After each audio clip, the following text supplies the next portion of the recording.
আসসালামু আলাইকুম। শিলনা রান্নাঘরে আপনাদের সবাইকে স্বাগতম। নিয়ে আসলাম আপনাদের জন্য দারুণ একটা মজাদার রেসিপি, চিকেন পুরি। এই চিকেন পুরি বানাতে কি কি লাগছে চলুন সেটা দেখে নেই। প্রথমত এখানে আমি ময়দা নিয়েছি হলো এরকম 1 কাপ। এখানে আমি টোটাল 1.5 কাপ পরিমাণ ময়দা ব্যবহার করব। আপনারা ময়দাটা কম বেশি করে নিতে পারেন। তারপরে আমি স্বাদ অনুযায়ী নিয়েছি লবণ। তারপরে এখানে আমি কয়টা ধনিয়া পাতা একদম চিকন করে কেটে নিয়েছি। এখানে আমি 1 টেবিল চামচের মতো নিয়েছি তেল। কারণ পুরিতে অবশ্যই তেলটা দিবেন, তেলের পরিমাণটা কমিয়ে দিবেন। তারপরে নিয়েছি এখানে কালিজিরাটা নিয়েছিলাম আমি 1 চা চামচ। তারপরে অল্প করে পানি দিয়ে আমি ডোটা তৈরি করে নিচ্ছি। আপনারা আপনাদের পছন্দ অনুযায়ী ডোটা মেখে নেবেন। আমার এই টিপসগুলো সম্পূর্ণভাবে দেখুন, পুরো ভিডিওটা না টেনে ভিডিওটা দেখুন। এই পুরিটা আপনি ঘরেই তৈরি করে নিতে পারবেন। আপনার আর রেস্টুরেন্টে যেয়ে মজার মজার পুরি আনা লাগবে না, এটাই একবার বাসায় তৈরি করে দেখবেন।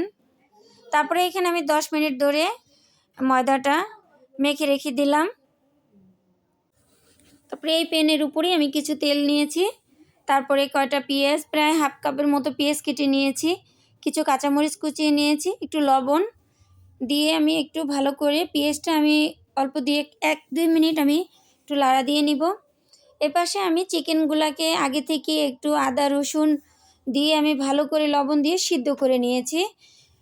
চিকেনটা একটু ভালো করে সিদ্ধ করে নিয়ে ছোট ছোট করে কেটে নেবেন, মানে ঝুরি করে নেবেন। এটাকে কাটা লাগবে না, এবার হাত দিয়ে ছিঁড়ে ছিঁড়ে নিতে পারবেন। এইভাবে হলো চিকেন পুরিটা বানিয়ে দেখুন, এত মজার একটা পুরি।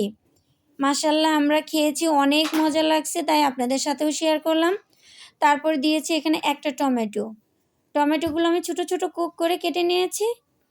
তারপর এটা আমি ভালো করে একটু ভেজে নিয়েছি, কারণ চিকেনের সাথে টমেটোটা একটু ভালো করে ভেজে নিলে কিন্তু খুব ভালো লাগে। তারপরে এখানে আমি 1 চা চামচ হলো ভাজা জিরার গুঁড়া নিয়েছি, 1 চা চামচ ধনিয়ার গুঁড়া নিয়েছি, 1/2 চা চামচেরও কম হলুদের গুঁড়া নিয়েছি, কারণ কালারটা একটু সুন্দর আসার জন্য। চাইলে আপনারা হলুদটা স্কিপ করতে পারেন। তারপর আমি এটা ভালো করে একটু সুন্দর করে ভেজে নিচ্ছি। এখানে আমি একটা আলু আগে থেকেই সিদ্ধ করে ম্যাশ করে নিয়েছি। এখানে আলুর পরিমাণটা আপনারা কম বেশি করে নিতে পারেন।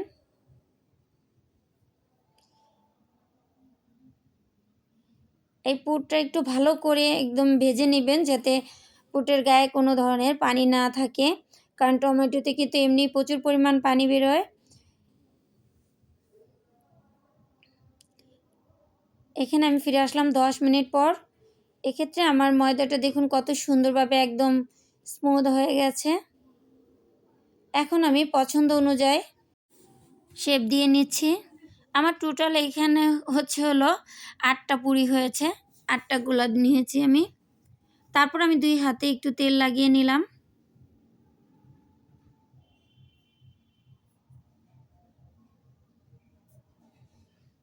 আমি প্রথম এভাবে কিভাবে শেপটা দিবেন আমি সেটা দেখিয়ে দিচ্ছি।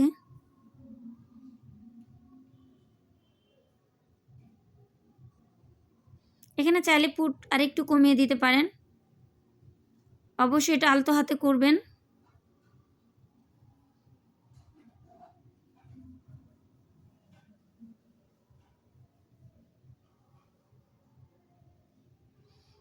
আমি আপনাদের সুবিধার ক্ষেত্রে আরও একটি দেখাচ্ছি।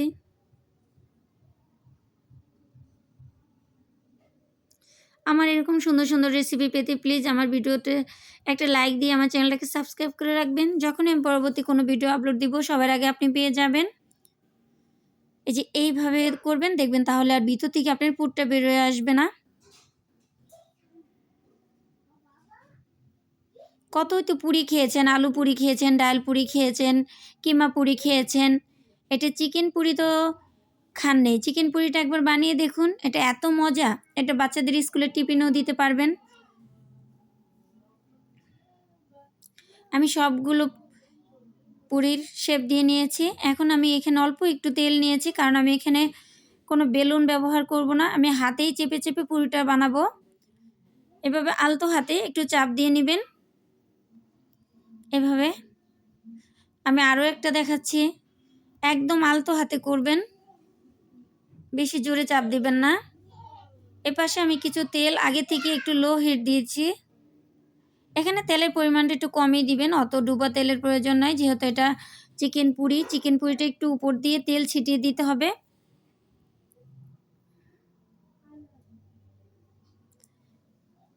আমি এরকম অল্প অল্প করে ভেজে নেব।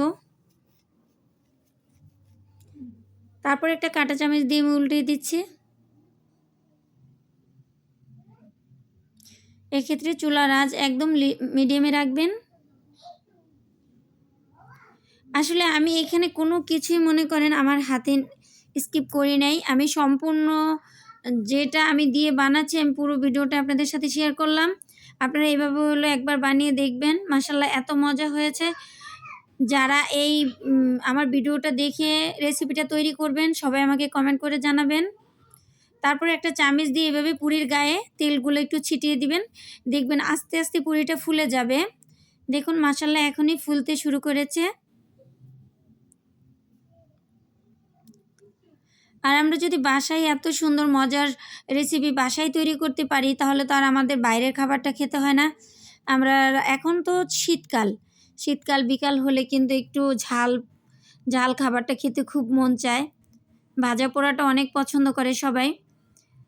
তাই এইভাবেই ঘরে থাকা জিনিস দিয়েই কিন্তু আপনি বানিয়ে নিতে পারেন এই বিকেলের নাস্তাটা। বাকিগুলো আমি এইভাবে বানায় নিব।